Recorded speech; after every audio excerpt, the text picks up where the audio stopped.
Hi everyone, কি সুন্দর একটা সিনারি। মানে সন্ধ্যা, প্রায় সন্ধ্যা হয়ে গেছে। কি সুন্দর একটা গাড়ি, মার্সিডিজ বেঞ্জের গাড়ি না?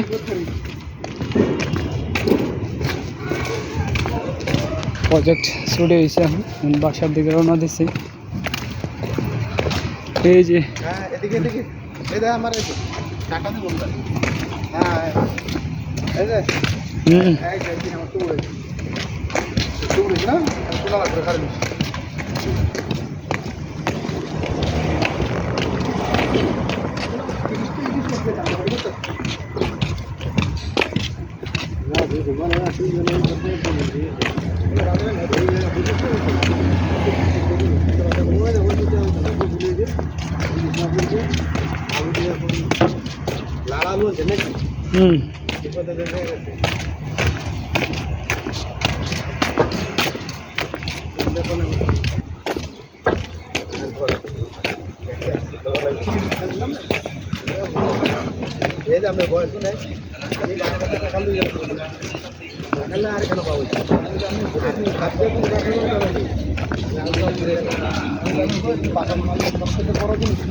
আসলে এটা একটা বিশাল পাহাড়, একটা 60 তলা বিল্ডিং এর সমান পাহাড়টা।